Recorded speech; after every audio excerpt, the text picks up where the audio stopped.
जी किसका च्यवनप्राश, यानी कि कौन मुसलमानों को लुभाने में नंबर 1 आएगा क्लास में, क्योंकि अलायंस सिर्फ मुसलमानों को लुभाने की बनी है, ऐसा बीजेपी का आरोप है। जवाब दीजिए। नाविका जी, आपसे हाथ जोड़ के निवेदन है, जितने प्यार मोहब्बत से आप सुधांशु जी को सुनते हैं उतनी मुझे भी सुन लीजिए। बिल्कुल सुनूंगी। आप सुधांशु जी के लिए तो मुग्ध हो जाते हैं, हम बोलना शुरू करते हैं, मेरी भी आपसे गुजारिश है कि मैं उम्मीद करती हूँ आपने कल प्रधानमंत्री का इंटरव्यू जरूर सुना होगा और उतनी ही मोहब्बत से सुना होगा जितनी मोहब्बत से आप अखिलेश जी का इंटरव्यू सुनते हैं। सुनने तो आए नहीं है कि सुधांशु जी झूठ बोलते जाएंगे और खिसिया खिसिया के चिल्लाएंगे, वो हम लोग सुनने नहीं आए।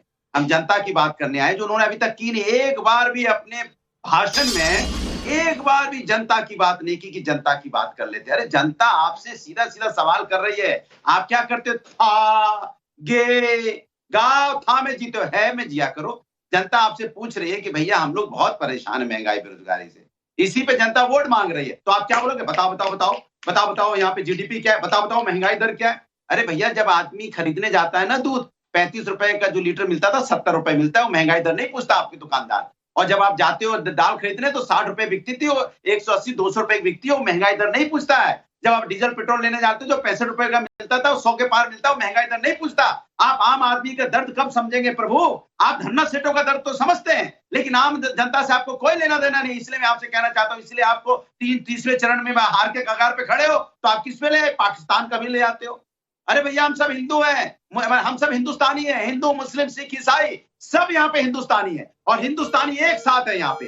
वो आपके डिवीजन से नहीं होगा, आपके बोलने से हम बंटने वाले नहीं है। हम सब मिलके भारतीय जनता पार्टी को हरा रहे हैं यहाँ पे, क्योंकि भारतीय जनता पार्टी समाज के अंदर में नफरत की राजनीति को जन्म देना चाहती है, समाज के अंदर में डिवाइड एंड रूल करना चाहती है। वो चाहती है हम समाज को बांटे और राज करें। अरे भैया, आप समाज को बांट के राज करने की कोशिश कर रहे हैं, आप एक बार भी नहीं बांधते। महिलाओं समस्या पे जो बात होती है, कब आप बोलोगे? कब आपने मणिपुर की महिलाओं की समस्या के बारे में बात की? कब आपने यहाँ पे जो पहलवान महिला घसीटी गई उनके बारे में बात की? हाथरस की बेटी के बारे में बात की? आप सिर्फ वोट की बात करते हो, भ्रष्टाचार की बात करते थे, भ्रष्टाचारी को अपनी पार्टी में शामिल करा लिया। परिवारवाद की बात करते तो सारे परिवारवादी आपकी पार्टी में शामिल हो गए। आपका तो मुद्दा ही विहीन हो गए, आप मुद्दा ही नहीं है। तो मुद्दा बचा क्या? पाकिस्तान। मुद्दा बचा क्या? मंगलसूत्र। शर्म नहीं आती? कैसे मुद्दे लाते हो आप? मंगलसूत्र मुद्दा हो सकता है हिंदुस्तान के अंदर में, जहां पे अगर मंगलसूत्र जहां पे 28,000 रुपए यहाँ पे तोला सोना होता था, आज 85,000 हो गया। किसने महंगा किया है सोना? किसकी सरकार में सेना हुआ? अभी आप बोलोगे क्या इनको पता ही नहीं भदौरिया जी को इंटरनेशनल मार्केट में गवर्न होता? अरे भैया, सब इंटरनेशनल में ही होता था, तो आप क्यों चिल्लाते थे? हम आएंगे पेट्रोल सस्ता कर देंगे, हम आएंगे सब यहाँ सस्ती हो जाएगी चीजें, हम आएंगे डॉलर भी यहाँ पे जो रुपया पतला हो गया है, डॉलर उस समय 60 रुपए था, अब तो 83 रुपए हो गया है, सब कमजोर हो जाएगा। अब आप कहोगे इंटरनेशनल मार्केट का मामला है। भाई साहब, आपके झूठ से जनता तंग आ चुकी है और जनता आपको बहुत त्रस्त है अनुराग भदौरिया जी महंगाई से। सुधांशु त्रिवेदी जी, इन्होंने शायद कल के इंटरव्यू में प्रधानमंत्री के जवाब नहीं सुने बेरोजगारी पे और महंगाई पर। चलिए फिर से सुनवा दीजिए। अरे उनके जब हमें तो महंगाई बेरोजगारी है। पहली बात, मुझे समझ में नहीं आ रहा अनुराग भदौरिया किसका मजाक उड़ा रहे हैं। अपने नेता प्रोफेसर राम गोपाल का। राम मंदिर पे बयान उन्होंने दिया, हमने नहीं। उन्हें कहना चाहिए था मैं महंगाई बेरोजगारी की बात करूंगा, राम मंदिर पे नहीं बोलूंगा। राजनीतिक विषय नहीं है। लालू यादव को कहना चाहिए था मैं मुस्लिम आरक्षण पे नहीं बोलूंगा, महंगाई बेरोजगारी बोलूंगा। किसका मजाक उड़ा रहे हो भाई? धर्मों को प्यार करने पूरी बात सुनिए। अब अपने गठन पे बोलिए चिल्लाइए बात। मैंने आपके नहीं चिल्लाया मेरे भाई की बात करते हो क्या है भाई? अब टप शुरू हो गए भड़बड़। अनुराग भदौरिया जी सही रंग पकड़ी है आज सुधांशु जी ने। राम गोपाल यादव जी भी महंगाई की बात कर सकते थे, लेकिन नहीं की उन्होंने। अयोध्या में राम मंदिर टेढ़ा मेढ़ा बना, इस पर बात की उन्होंने। और सुधांशु जी जब जवाब दे रहे हैं तो आप प्लीज सुन लीजिए। मैं आपका फेडर डाउन कर रही हूँ क्योंकि आपने सवाल उठाया है तो जवाब तो सुनना पड़ेगा। सुधांशु जी। हाँ, अब मैं बताता हूं, सुनिए। पाकिस्तान हम नहीं लाए। फारूक अब्दुल्ला ने कहा कि पाकिस्तान के पास आइटम बम है, पाकिस्तान ने चूड़ियां नहीं पहनी है। हम लाए क्या? शशि थरूर बांग्लादेश के अखबार में आर्टिकल लिख रहे हैं मोदी हैज टू गो, ये हमला है क्या? और उसमें लिख रहे हैं पाकिस्तान एडमिनिस्ट्रेड कश्मीर, ये हमला है क्या? और पाकिस्तान का पूर्व मंत्री फवाद चौधरी राहुल गांधी की तारीफ करते हुए राहुल साहब लिख रहा है, ये हमला है क्या? पाकिस्तान का पूर्व मंत्री कह रहा बीजेपी की सरकार नहीं आनी चाहिए, मोदी जाना चाहिए, उसके बाद जो मर्जी हो कर लेंगे।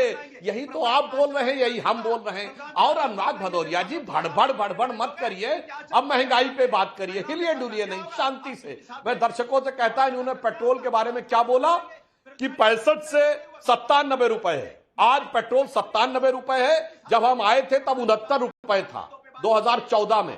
2004 में जब हमने छोड़ा था तो कितना था? 32 रुपए।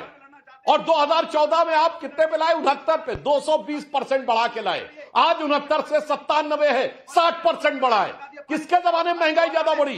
हमारे जमाने में, आपके जमाने में? दूध के दाम देख लो, चावल के दाम देख लो, 2004 से 14 में, सारे दर्शकों से कहता हूं जाकर चेक करिए, जितनी महंगाई बढ़ी उसके मुकाबले 2014 से 24 के बीच में कम बढ़ी, जबकि हमने कोविड भी झेला, उस समय रूस और यूक्रेन का युद्ध भी झेला है। इसलिए प्रधानमंत्री जी ने जवाब दिया। अब देखिए नॉन स्टॉप चिल्लाते ही चले जा रहे हैं। अनुराग भदौरिया जी, तबीयत खराब हो जाएगी, ब्लड प्रेशर बढ़ जाएगा, नस फट सकती है, आराम से एक गिलास पानी पीजिए, आपको मौका दूंगी ना सर। बिल्कुल नस फट सकती है, जनता की परेशानी का दर्द होता है, इनकी नस कहां से फटेगी? इनको टेंशन ही नहीं है। गया है भाई, आपको वही टेप रिकॉर्डर हर डिबेट में बचता है। आपको अभी बहुत मुसीबतें हल करनी है देश की। आप कृपया अपनी सेहत का ध्यान रखें और सुधांशु जी की बात सुने। मैं आपके पास आऊंगी दोबारा। सुधांशु जी अपनी बात कंप्लीट करें। सुधांशु जी तो बोल रहे हैं तब से, मैं कह रहा हूं इनके नेता अखिलेश यादव जी क्या बोले? गर्मी में चुनाव रखा है तुम लोगों को परेशान करने के लिए।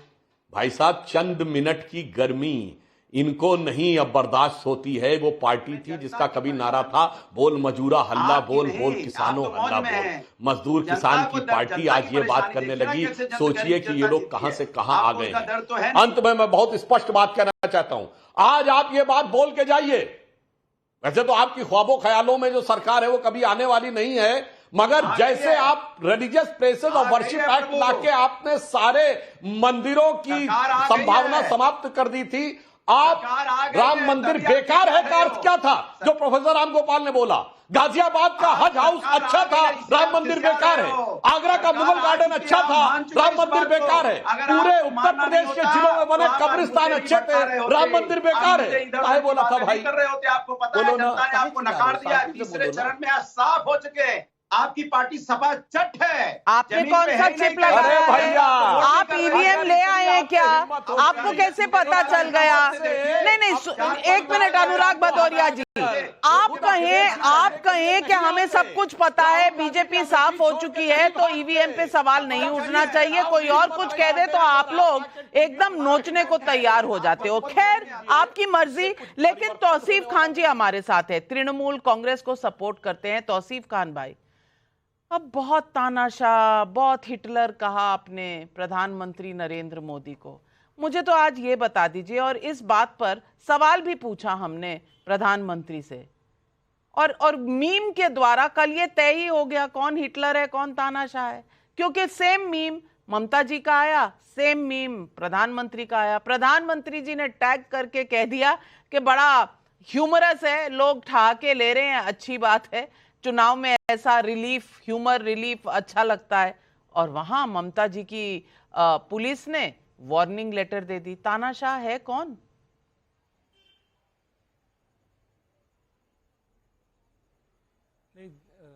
नाविका जी, वार्निंग लेटर दिए है तो किसी को तो ये हक नहीं है कि वो देश स्टेट में जो लॉ एंड ऑर्डर सिचुएशन को बिगाड़े। और ममता बनर्जी ने जब नरेंद्र मोदी जी के खिलाफ दंगाबाज कहा, लुटेरा कहा, तो क्या गलत कहा? देश का धन जो है आज केवल अदानी और अंबानी को ही क्यों जाता है, कोई और किसी और राज्य से किसी को क्यों नहीं आता? जब दंगाबाज कहा तो क्या गलत कहा? वो तो चीफ मिनिस्टर थे नरेंद्र मोदी जी, जब गुजरात में दंगा हो रहा था उनका पुलिस खड़ा रहा और दंगा होता रहा, क्या गलत कहा?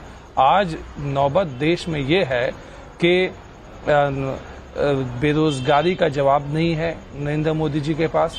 हमारा इकोनॉमी जो गिरा हुआ है, हमारे जो दाम जो बढ़े हुए, हर एक चीज़ का महंगाई हुआ है, उसका कोई जवाब नहीं है। तो लगातार वो अपने भाषण में हिंदू मुस्लिम कर रहे हैं।